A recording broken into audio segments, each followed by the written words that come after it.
الحمد لله والصلاة والسلام على سيدنا محمد وعلى آله وأصحابه أجمعين أما بعد فأعوذ بالله من الشيطان الرجيم بسم الله الرحمن الرحيم لا يحب الله الجهر بالسوء من القول إلا من ظلم وكان الله سميعا عليما. آج الحمدللہ ہماری تفسیر اور خلاصے کا سلسلہ چھٹے پارے سے اور انشاءاللہ اب سے ایک سپارے ہی کا روزانہ یہ سلسلہ جاری رہے گا. تو یہ پہلی آیت ہے جس کے اندر ایک ترغیب ہے اور ایک ترہیب ہے، جس میں اس بات کی طرف اشارہ فرمایا کہ دنیا میں ظلم کو مٹایا جا سکتا ہے کہ برائی کے تذکرے مٹ جائے، برائی کے تذکرے مٹ جائے. البتہ مظلوم کو یہ حق حاصل ہے کہ وہ اپنے انصاف کا مطالبہ کر سکتا ہے، اپنا حق لے سکتا ہے. لیکن ترغیب کیا دی؟ ترغیب یہ دی کہ اعلیٰ اخلاق یہ ہے، ہمت کی بات یہ ہے کہ مظلوم معاف کر دے، درگزر کر دے، اور اس پر اللہ کے ہاں اس کے لیے انعام بہت بڑا ہے. عفو کرنا، درگزر کر دینا، معاف کر دینا بہت بلند اخلاق ہے، اس کی ترغیب دی گئی. البتہ اجازت بھی ہے مظلوم عدالت میں اپنے حق کا مطالبہ کر سکتا ہے، ظالم کے ظلم کا تذکرہ کر سکتا ہے. اور پھر آگے اس بات کا تذکرہ فرمایا کہ ایمان والے تمام رسولوں پر ایمان لاتے ہیں. جہاں اللہ پر ایمان لاتے ہیں وہ تمام رسولوں پر بھی ایمان لاتے ہیں. اور اس کے بالمقابل قرآن نے خاص فیصلہ سنایا ہے کہ جو شخص اللہ کو مانے مگر اللہ کے رسولوں پر ایمان نہ لائے، یا بعض رسولوں کو مانے اور بعضوں کو نہ مانے، وہ صاحب ایمان نہیں بلکہ وہ کھلا کافر ہے، اور اس کے لیے آخرت میں نجات کی کوئی صورت نہیں. اولئک هم الکافرون حقا، یہ وہ لوگ ہیں جو بظاہر اللہ پر ایمان لاتے ہیں لیکن اللہ پر ان کا ایمان اسی وقت معتبر ہے جب صالح رسولوں پر بھی ایمان لے کے آئے. کسی ایک رسول کا انکار، بعضوں کو ماننا بعضوں کو نہ ماننا، یہ کفر ہے. اللہ پر بھی یہ ایمان معتبر نہیں، ان کے لیے نجات کی کوئی صورت نہیں. تو قرآن نے ایک واضح اعلان کر دیا اور ان لوگوں کی گمراہی کا تذکرہ فرمایا کہ جو قرآن کے ان فیصلوں کے خلاف دوسرے مذہب والوں کو یہ بتانا چاہتے ہیں کہ مسلمانوں کے نزدیک نجات صرف اسلام میں نہیں ہے، یہودی اپنے مذہب پر، عیسائی اپنے مذہب پر رہتی ہوئی نجات پا سکتے ہیں. حالانکہ قرآن کا فیصلہ یہ ہے کہ نجات کا واحد راستہ صرف اسلام ہے، رسول اللہ صلی اللہ علیہ وسلم کی زندگی ہے. اور قرآن کی یہ آیت بتا رہی کہ نجات کے لیے ضروری ہے کہ اللہ پر بھی ایمان ہو اور تمام رسولوں پر بھی ایمان ہو. یہودی عیسیٰ علیہ السلام کے دشمن، یہودی اللہ کے رسول صلی اللہ علیہ وسلم کے دشمن، اور یہی حال عیسائیوں کا ہے. عیسیٰ علیہ السلام پر ایمان ہے، بہت سارے رسولوں کا، محمد رسول اللہ کا انکار ہے. تو سوائے اسلام کے نجات کا اور کوئی مذہب نہیں ہے. نجات کا صرف ایک مذہب ہے قیامت تک، وہ صرف اسلام ہے. اسی بات کا تذکرہ فرمایا قرآن نے، فَإِنْ آمَنُوا بِمِثْلِ مَا آمَنْتُمْ بِهِ فَقَدِ اهْتَدَوْا، اگر وہ ایمان لے آئے جیسے مسلمان ایمان لے آئے، جیسے صحابہ ایمان لے آئے، تب ان کا ایمان معتبر ہے. آگے يَسْأَلُكَ أَهْلُ الْكِتَابِ أَن تُنَزِّلَ عَلَيْهِمْ كِتَابًا مِّنَ السَّمَاءِ، یہودیوں کے کچھ سردار حضور علیہ السلام کی خدمت میں آئے، آپ سے مطالبہ کیا کہ جس طرح موسیٰ علیہ السلام پر لکھی ہوئی کتاب آئی ہے، اسی طرح آپ بھی آسمان سے لکھی ہوئی کتاب لے کے آئے. تو اللہ رب العزت نے ابھی حبیب صلی اللہ علیہ وسلم کو تسلی دی حوصلہ دیا کہ یہ فرقہ ایسا ہے کہ اس فرقے کے پہلے افراد بھی اس سے بڑی جہالت کا مظاہرہ کر چکے ہیں، اور اس سے بڑی ان کی سرکشی ہے، اور انہوں نے موسیٰ علیہ السلام سے مطالبہ کیا تھا کہ ہم اللہ کو بے حجاب دیکھنا چاہتے ہیں، اور انہوں نے گوسالہ کی پرستش شروع کر دی تھی۔ یہ چیز اس سے بڑی جہالت کی ہے۔ اور پھر اللہ نے ان یہودیوں کی نافرمانیوں کا تذکرہ فرمایا اور اہل ایمان کو یہ سب کچھ سنایا کہ مسلمان ان حرکات سے اپنے آپ کو ہمیشہ محفوظ رکھے، اور انہی نافرمانیوں کی سزا اللہ کی طرف سے انہیں یہ ملی کہ اللہ رب العزت نے بہت ساری حلال اپنی نعمتیں بھی اور پاکیزہ چیزیں بھی ان کی نافرمانی کی وجہ سے ان پہ حرام کر دی۔ اور پھر یہودیوں کا یہ کہنا کہ عیسیٰ علیہ السلام کو انہوں نے قتل کیا، تو قرآن نے اعلان دیا، عقیدہ بتایا کہ عیسیٰ علیہ السلام کو نہ تو قتل کیا ہے، نہ سولی پہ لٹکایا ہے، بلکہ ان کی ہم شکل ایک شخص کو اسے سولی پہ لٹکایا گیا۔ اور مسلمانوں کا اتفاق، مسلمانوں کا اس پر عقیدہ ہے کہ عیسیٰ علیہ السلام آسمانوں پر ہیں، قرب قیامت میں تشریف لائیں گے۔ رسول اللہ صلی اللہ علیہ وسلم فرمایا کرتے تھے عیسیٰ ابن مریم ایک عادل حکمران بن کے نازل ہوں گے، وہ دجال اور خنزیر کو قتل کریں گے اور صلیب کو توڑ ڈالیں گے، اور اس وقت عبادت سارے عالم میں صرف اللہ کی ہوگی، صرف اللہ کی عبادت ہوگی۔ تو رسول اللہ صلی اللہ علیہ وسلم نے بتا دیا، اور قرآن نے بھی بتا دیا کہ عیسیٰ علیہ السلام کو اللہ نے آسمانوں پہ اٹھایا ہے، بل رفعہ اللہ الیہ۔ جب ایک شخص عیسیٰ علیہ السلام کو قتل کرنے کے لیے آیا تو اللہ نے اس کی شکل عیسیٰ علیہ السلام کی سی بنا دی، اور عیسیٰ علیہ السلام کو اللہ نے آسمانوں پہ اٹھا لیا۔ وہ اندر دوسرے پیچھے سے داخل ہوئے، انہوں نے اسی کو قتل کر دیا، لیکن قتل کرنے کے بعد انہیں خیال آیا کہ اس کا چہرہ تو عیسیٰ علیہ السلام کا ہے اور نیچے دھڑا یہ ہمارے آدمی کا ہے۔ حیران ہے، اگر یہ ہمارا ہے تو عیسیٰ علیہ السلام کہاں ہے، اور عیسیٰ علیہ السلام ہے تو ہمارا آدمی کہاں ہے؟ وہ حیران پریشان ہو گئے۔ لیکن اللہ کی قدرت بہت بڑی ہے، اللہ کی قدرت بہت بڑی ہے۔ تو اس میں ایک قطعی عقیدہ ہے کہ عیسیٰ علیہ السلام دنیا میں تشریف لائیں گے، اور یہ ایک قطعی عقیدہ ہے مسلمانوں کا۔ جو اس کا انکار کرتا ہے، ظاہر ہے وہ قرآن کی آیت کا انکار کرتا ہے، متواتر احادیث کا انکار کرتا ہے، اور وہ مسلمان نہیں رہتا۔ اور یہودیوں کا تذکرہ فرمایا کہ یہ سود خور ہیں اور لوگوں کا ناحق مال کھاتے ہیں،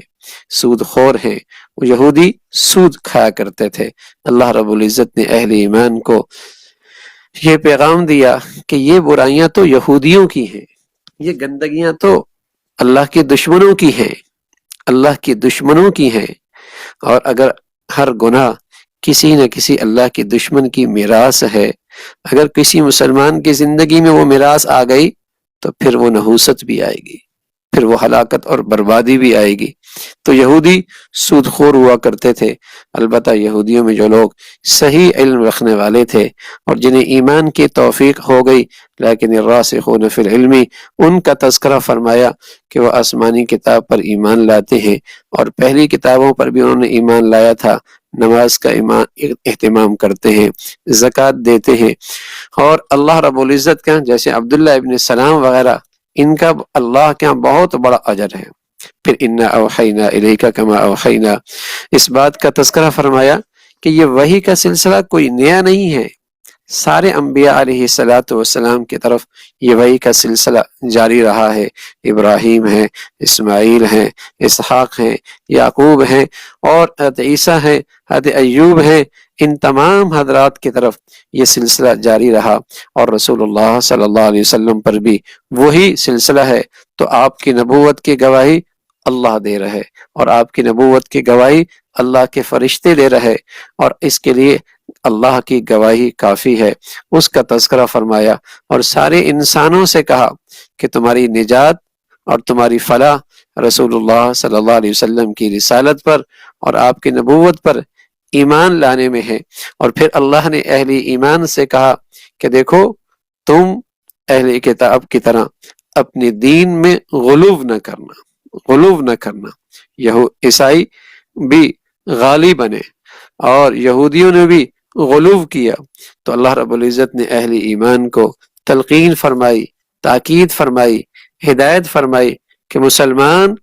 وہ دین کے اندر یہودیوں کی طرح اور عیسائیوں کی طرح غلو نہ کرے. عیسائیوں نے عیسیٰ علیہ السلام کی تعظیم میں اتنے بڑے کہہ بیٹھے کہ یہ اللہ کے بیٹے ہیں، کہہ بیٹھے یہ تین میں سے ایک ہیں، یہ کہہ بیٹھے کہ اللہ ہی زمین پر عیسیٰ علیہ السلام کی شکل میں اترے ہیں. تو یہ دین میں غلو ہے. اور رسول اللہ صلی اللہ علیہ وسلم نے یوں فرمایا کہ میری مدح اور میری تعریف میں ایسا مبالغہ نہ کرنا جیسے نصارہ نے عیسیٰ ابن مریم کے معاملے میں کیا. خوب سمجھ لو میں اللہ کا بندہ ہوں، میں بشر ہونے میں سب کے ساتھ شریک ہوں. سب سے بڑا درجہ میرا یہ ہے کہ اللہ نے مجھے رسول بنایا ہے. میں بشر بننے میں اور اللہ کی بندگی میں سب کے برابر ہوں، لیکن مجھے اللہ رب العزت نے سب سے بڑا اعزاز دیا ہے اور شرف بخشا ہے کہ میں اللہ کا رسول ہوں. اس سے آگے بڑھانا خدا تعالیٰ کی صفات میں شریک کھلانا ہے، اور یہ غلو ہے. اور اس غلو کے اندر عیسائی مبتلا تھے. اس لیے رسول اللہ صلی اللہ علیہ وسلم نے خاص طور پہ اپنی امت کو تلقین فرمائی کہ تم دین کے معاملے میں غلو نہ کرنا. جو جس چیز کی حد بتائی ہے دین کے جس حکم کی، دین کے جس کام کی، سنت سے آگے تجاوز کرنا یہ غلو ہے، اور اسلام میں اس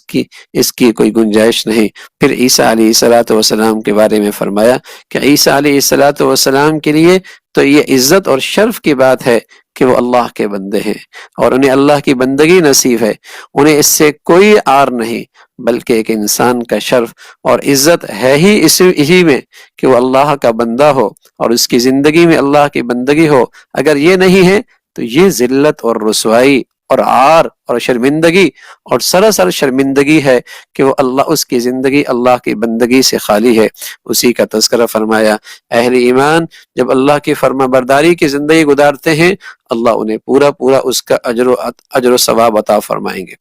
اور جو لوگ تکبر میں ہیں اور اللہ کی عبادت کرنے میں انہیں عار ہے، ان کے لیے اللہ کے ہاں کوئی مددگار نہیں اور کوئی ان کی نصرت کرنے والا نہیں. اللہ کی طرف سے جو پیغام آیا ہے قرآن کی شکل میں، اس پر تم نے لوگوں ایمان لے کے آنا ہے،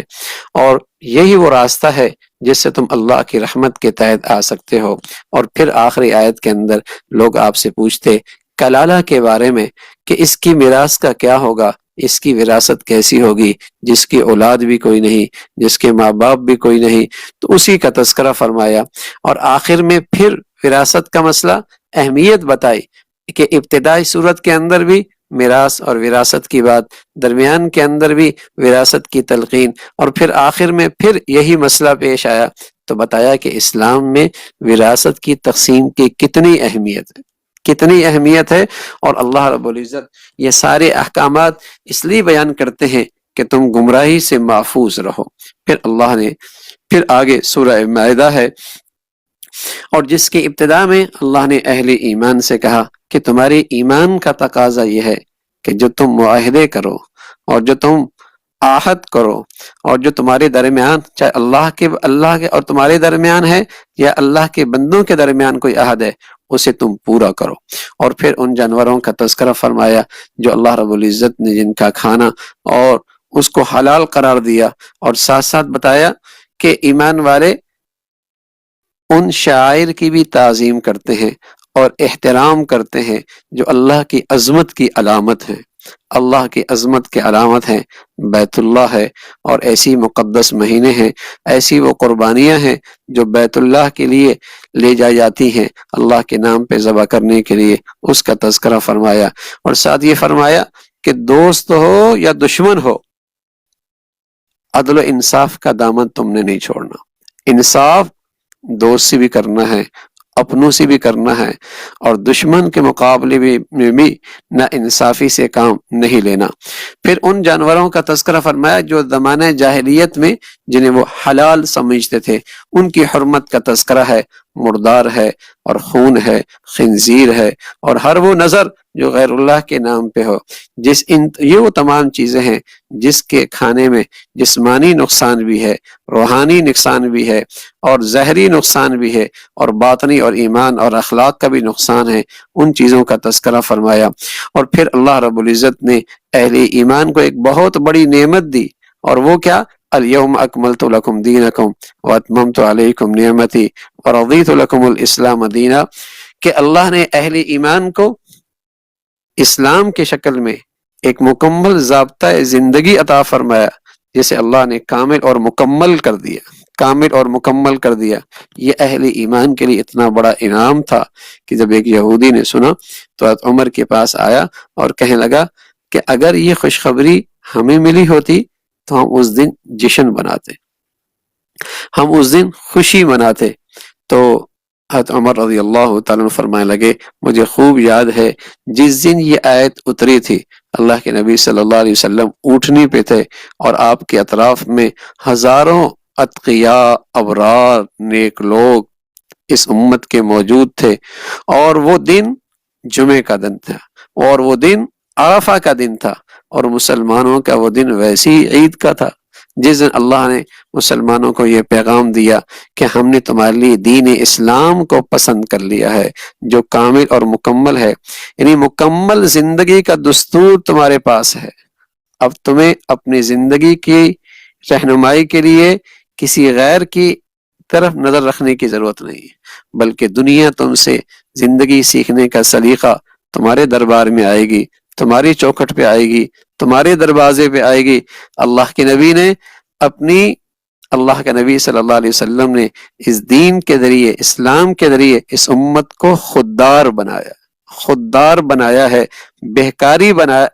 نہیں بنایا کہ اس کی زندگی دوسروں کی محتاج رہے، ثقافت میں، معاشرت میں، تعلیم میں، سیاست میں، اقتصادیات میں، ایسا نہیں ہے۔ اللہ کے نبی صلی اللہ علیہ وسلم نے یہ ساری چیزیں اس امت کے جھولی میں ڈالی ہیں، اسی کا نام اسلام ہے کہ اللہ رب العزت نے یہ نعمت مسلمانوں کے لیے مکمل کر دی۔ اور پھر یہ بتایا کہ شکار کرنا اور ان جانوروں کے ذریعے شکار کرنا جو سکھلائی ہوئی ہیں، باز ہے، کتا ہے، جن کو سکھلایا جاتا ہے، اور سکھلانے کا معیار یہ ہے کہ باز کو بلا لیا واپس آ گیا تو سیکھا ہوا ہے، اس کی علامت ہے۔ کتا کی سیکھی ہوئی کی علامت ہے کہ جا کے وہ شکار کر کے آئے اور اسے کھائے نہیں۔ تو اگر ایسے جانوروں سے شکار کیا تو ان کا کھانا بھی حلال ہے۔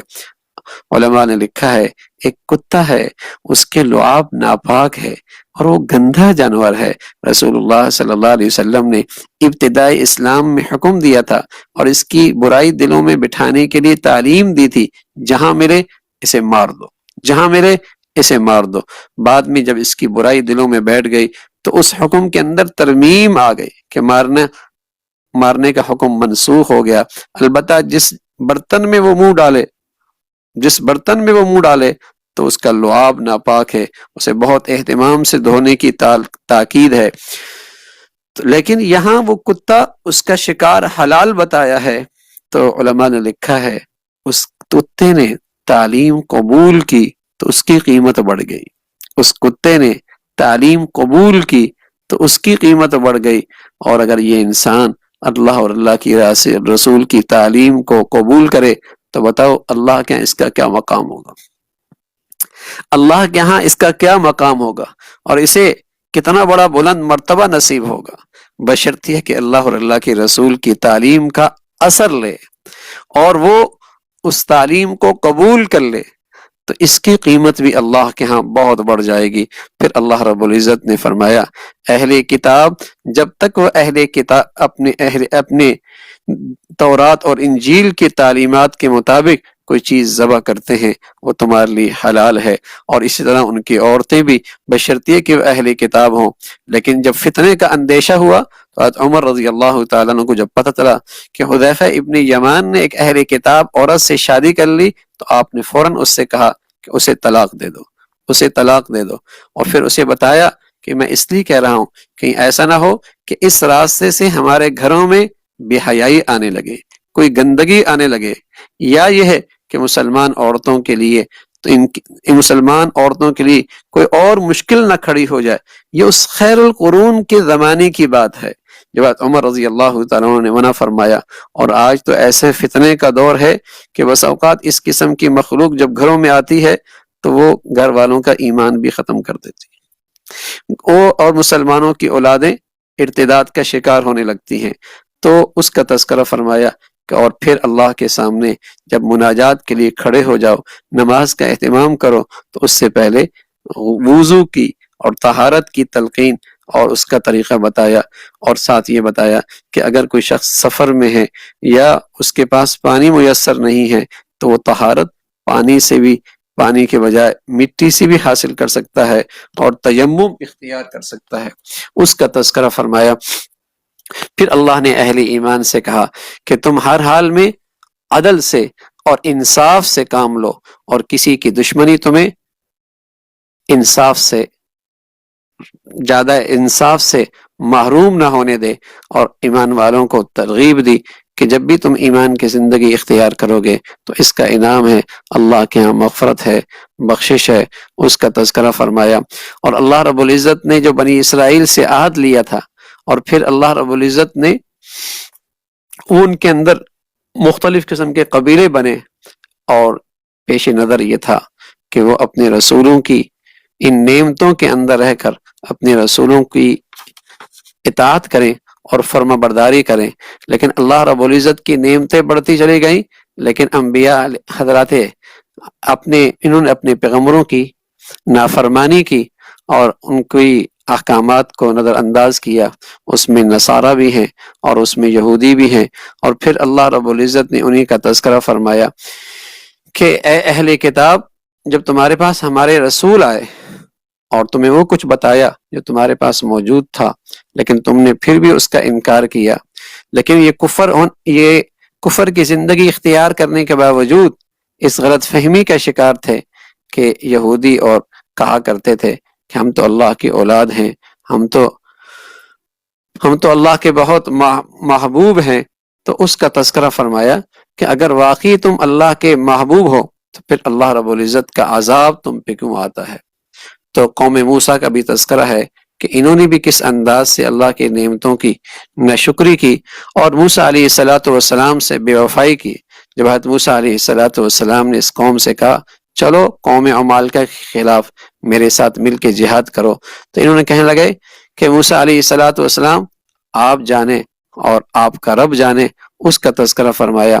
پھر حضرت آدم علیہ السلام کی اولاد قابیل اور ہارون کا تذکرہ پھر ساتھ حضرت موسیٰ آدم علیہ السلام کی اولاد کا تذکرہ حضرت قابیل اور حابیل کا۔ حابیل نیک آدمی تھا اور قابیل حسد کی وجہ سے اس نے اپنے بھائی حابیل کو قتل کر دیا، اور اس قتل میں یہ دنیا کا پہلا قتل تھا، اور دنیا میں علماء نے لکھا ہے جتنے بھی قتل ہوتے رہیں گے اس کی سزا بھی قابیل کو ملے گی، اس لیے کہ برائی کی رسم اس نے اس کا آغاز کیا۔ تو بڑے خوش نصیب لوگ ہوتے ہیں وہ جنہیں اللہ رب العزت نیکی کی توفیق دیتا ہے، اور وہ نیکی کی ایسی رسم چھوڑ کے جاتے ہیں کہ لوگ اس کے بدولت نیکی پہ چلنے لگ جاتے ہیں، اور بڑے بد نصیب ہوتے ہیں کہ مر تو جاتے ہیں لیکن ان کی برائی نہیں مرتی، دنیا سے چلے تو جاتے ہیں لیکن ان کا گناہ پیچھے رہ جاتا ہے، اور اس کا وبال اور اس کا عذاب برابر انہیں ملتا رہتا ہے۔ تو جب قابیل نے اپنے بھائی کو حسد کی وجہ سے قتل کیا، اب حیران ہے اسے چھپائے کیسے، اس کی لاش کو دفن کیسے کریں؟ تو اللہ اکبر، ایک کوہ آیا اور اس نے اپنے جیسے ہم جنس کو زمین کے اندر جب مٹی کے اندر چھپایا تو اسی اپنی عقل پر افسوس ہوا، اور اپنی ذات پہ افسوس کرنے لگا، اس کا تذکرہ فرمایا۔ پھر اللہ رب العزت کے ہاں جو قانون ہے کہ قتل کے بدلے میں قتل ہے، اور جو لوگ قتل کرتے ہیں یا زمین پہ فساد مچاتے ہیں ان کی سزا کا تذکرہ فرمایا کہ کس طریقے سے ان کے ہاتھ کاٹے جائیں، ان کو سولی پہ لٹکایا جائے گا، اور انہیں سولی پہ لٹکایا جائے گا اور انہیں قتل کیا جائے گا، اور ان کے ہاتھ اور پاؤں خلاف طور پہ کاٹے جائیں گے، اس کا تذکرہ فرمایا۔ اور پھر چوری کی سزا کا تذکرہ ہے کہ چور مرد ہے یا عورت ہے، اس کے ہاتھ کاٹے جائیں گے۔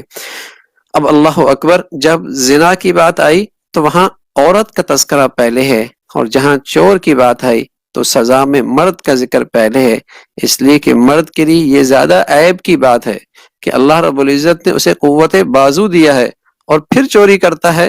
تو اس سزا میں اس چور میں مرد کا ذکر پہلے ہے،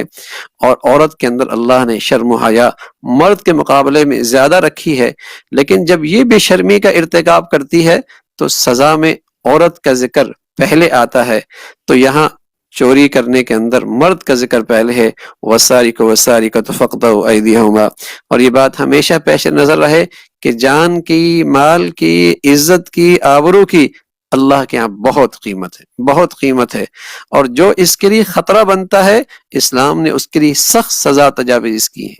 جو اس کے لیے خطرہ بنتا ہے اسلام کے ہاں اس کے لیے سخت سزائیں ہیں، تاکہ ہمیشہ معاشرے کے اندر دوسروں کی جان و مال اور عزت آبرو محفوظ رہے۔ پھر یہودیوں کا تذکرہ فرمایا اور آپ علیہ الصلوۃ والسلام کو تسلی دی کہ یہ لوگ آپ کے پاس آتے ہیں، کان لگا کے بات سنتے ہیں اور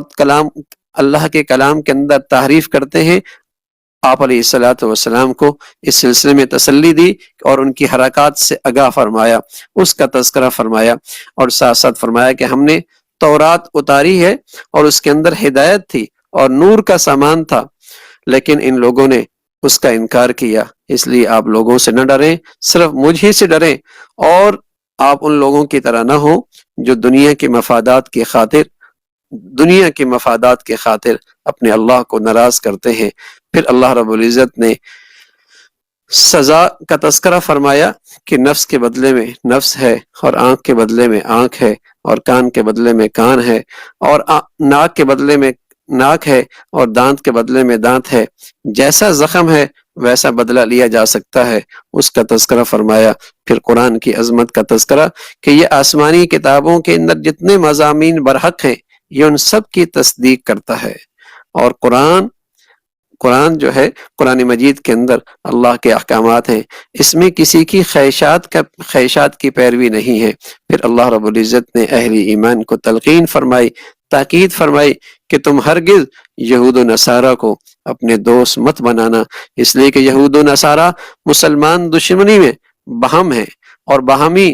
وہ ایک دوسرے کے ساتھ ایک دوسرے کے مددگار اور معاون ہیں، لیکن اہل ایمان اور مسلمان معاشرے میں جن کے دلوں کے اندر نفاق کا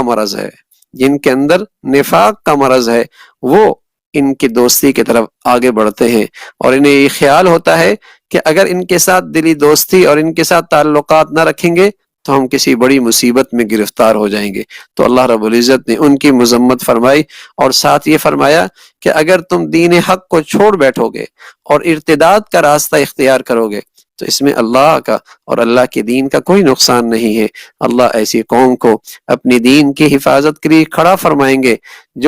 جن سے اللہ محبت فرماتے ہیں، اور وہ اللہ سے محبت کرتے ہیں، اور وہ اہل ایمان کے لیے اپنے دلوں میں نرم گوشہ رکھتے ہیں، اور کفر کے مقابلے میں، چونکہ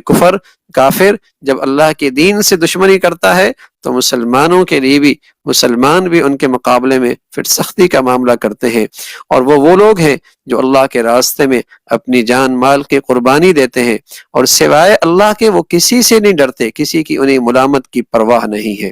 اور پھر فرمایا کہ ایمان والے تو اللہ سے محبت کرتے ہیں، اللہ کے رسول سے دوستی رکھتے ہیں، اور ایمان والوں سے اپنا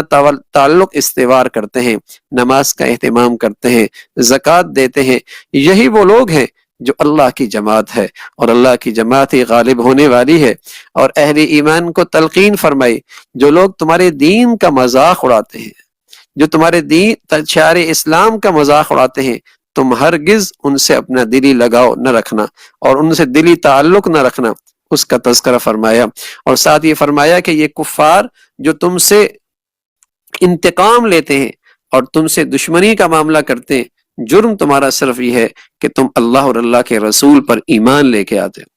ان کی دشمنی تمہارے ساتھ تمہاری ایمان کی وجہ سے ہے، اس کا تذکرہ فرمایا۔ وَإِذَا جَاءُوكُمْ قَالُوا آمَنَّا وَقَدْ دَخَلُوا بِالْكُفْرِ وَهُمْ قَدْ خَرَجُوا بِهِ وَاللَّهُ أَعْلَمُ بِمَا كَانُوا يَكْتُمُونَ۔ یہ کبھی آتے ہیں لیکن ان کے اندر کفر چھپا ہوا ہے، لیکن اللہ رب العزت سب کو جانتے ہیں کہ یہ برائی کی طرف اور نافرمانی کی طرف اور حرام کھانے میں ایک دوسرے سے سبقت کرتے ہیں۔ کیا یہ اچھا ہوتا کہ ان لوگوں میں ایسے لوگ ہوتے جو ان کو برائیوں سے اور گناہوں سے اور حرام کھانے سے روکتے۔ یہ تلقین اللہ رب العزت نے اس کے واسطے اہل ایمان کو بھی تلقین فرمائی کہ مسلمانوں میں ہمیشہ ایک طبقہ ایسا ہونا چاہیے جو معاشرے کو برائی سے اور گناہوں سے اور حرام کھانے سے روکتا رہے۔ یہودی معاشرے کے اندر اور ان اہل کتاب کے اندر اللہ کا غضب اسی وقت آیا اور اللہ کی ناراضگی کی شکلیں اسی وقت اتری جب ان کے ہاں کوئی منکرات سے روکنے والا نہ رہا اور نیکی اور بھلائی کی طرف بلانے والا نہ رہا۔ اس کا تذکرہ فرمایا جب روئے زمین پر اللہ کو راضی کرنے والی زندگی ہوتی ہے اور تقوی شعار لوگ زندگی گزار رہے ہوتے ہیں تو پھر اللہ کی طرف سے زمین و آسمان کی برکتیں نازل ہوتی ہیں، اس کا تذکرہ فرمایا۔ اور رسول اللہ صلی اللہ علیہ وسلم کو فرمایا کہ آپ اپنا پیغام پہنچاتے رہیں، اللہ رب العزت آپ کو شریر لوگوں سے اور ان کے شر سے آپ کی حفاظت فرمائیں گے۔ اور اللہ رب العزت نے اہل ایمان سے کہا کہ ایمان والو، جو بھی ایمان لے کے آیا اور اس نے چاہے وہ جو بھی ایمان والا یا یہودی یا صابی یا نصارانی جو بھی ایمان لے کے آیا اور آخرت پر ایمان لے آیا اور اس نے اچھے عمل کیے تو اس پر کل قیامت میں کوئی خوف نہیں ہوگا اور کوئی غم نہیں ہوگا۔ تو یہاں یہ بات پیش نظر رہے کہ قرآن بس اوقات اختصار کے ساتھ کہتا ہے جو اللہ اور آخرت پر ایمان لے کے آئے،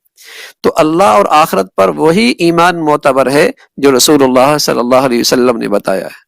اللہ اور آخرت پر وہی ایمان معتبر ہے جو اللہ کے رسول صلی اللہ علیہ وسلم نے بتایا۔ کوئی شخص اللہ کے رسول پر ایمان نہ لائے اور محمد رسول اللہ کی نبوت پر اور آپ کو آخری نبی نہ مانے تو اللہ کے سلسلے میں اس کا ایمان معتبر نہیں، ورنہ نرا ایمان تو اللہ پر شیطان بھی لایا بیٹھا ہوتا، وہ بھی اللہ پر ایمان رکھتا تھا، لیکن ظاہر وہ ایمان معتبر نہیں جب تک کہ اللہ کے رسول پر ایمان نہ ہو۔ اسی کا تذکرہ فرمایا۔ پھر کفار کی مذمت فرمائی اور ان کی مذمت فرمائی جو یہ کہتے ہیں کہ اللہ تین میں سے ایک ہے، اور بتایا کہ اللہ وحدہ لا شریک ہے، اس کے نہ کوئی اولاد ہے، نہ کوئی اس کا شریک ہے، نہ کوئی اس کا حصہ ہے۔ اس کا تذکرہ فرمایا افلا یتوبون الی اللہ ویستغفرون واللہ غفور الرحیم۔ اور پھر آگے بتایا کہ عیسیٰ علیہ السلام، حضرت عیسیٰ یہ حضرت مریم کے بیٹے ہیں، یہ اللہ کے بیٹے نہیں ہیں اور اللہ کا خدا کا حصہ نہیں ہے، بلکہ یہ تو اللہ کے رسول ہیں، اور ان کی والدہ صدیقہ ہیں، اس کا تذکرہ فرمایا۔ اور اہل کتاب کو ہدایت فرمائی کہ تم اپنے دین کے اندر غلو مت کرو، اور ان لوگوں پہ لعنت فرمائی جن کا تعلق بنی اسرائیل سے تھا، اور لعنت کی وجہ یہ تھی کہ وہ گناہ دیکھتے تھے لیکن گناہوں سے روکتے نہیں تھے، اللہ کی نافرمانی دیکھتے تھے لیکن ان کے ساتھ اٹھنا بیٹھنا نہیں چھوڑا کرتے تھے۔ یہ وجہ تھی بنی اسرائیل پر اللہ کی لعنت ہوئی۔ اور اہل ایمان کو پیغام ہے کہ اگر تم منکر دیکھو تو اپنے ہاتھ سے روکو، اگر اس کی طاقت نہ ہو تو زبان سے روکو، اور اگر اس کی بھی طاقت نہ ہو تو دل سے اسے برا جانو، اور اس انداز سے کہ تم اندر ہی اندر بے چین ہو کہ جب کس طریقے سے اس برائی کا انسداد ہو اور اس برائی کو روکا جا سکے، تو یہ ایمان کی علامت ہے، اس کا تذکرہ فرمایا۔ پھر آخر میں اللہ رب العزت نے بتایا کہ مسلمانوں کے ساتھ نفرت میں یہودی سب سے آگے ہیں، مشرک سب سے آگے ہیں، البتہ وہ نصرانی جو اپنے دین برحق پر ہیں اور انجیل کی صحیح تعلیمات پر عمل پیرا ہیں، ان کے دلوں کے اندر مسلمانوں کے لیے نرم گوشہ ہے۔ لیکن آج دنیا کے اندر جو عیسائی موجود ہیں وہ آج اپنی صحیح تعلیمات سے محروم ہیں، اس لیے وہ بھی دشمنی کے اندر مسلمانوں کے لیے کچھ کم نہیں ہے، بلکہ آج دنیا کے اندر بہت بڑی یہودیوں کی سازش میں اگر شریک ہیں تو وہ عیسائی طبقہ بھی ساتھ شریک ہے۔ جن کے دلوں میں نرمی ہے ان عیسائیوں کے بارے میں بتایا کہ جو عیسیٰ علیہ الصلوۃ والسلام کی صحیح تعلیمات پر عمل پیرا تھے، ان کے دلوں کے اندر مسلمانوں کے لیے نرم گوشہ ہے۔ البتہ یہودی اور مشرک یہ مسلمان دشمنی میں سب سے آگے، سب سے بڑے ہوئی ہیں۔ اللہ رب العزت ان کے شر سے ہمیشہ مسلمانوں کو محفوظ فرمائے۔ سبحانک اللہم و بحمدک، نشہد ان لا الہ الا اللہ، نستغفرک و نتوب الیک۔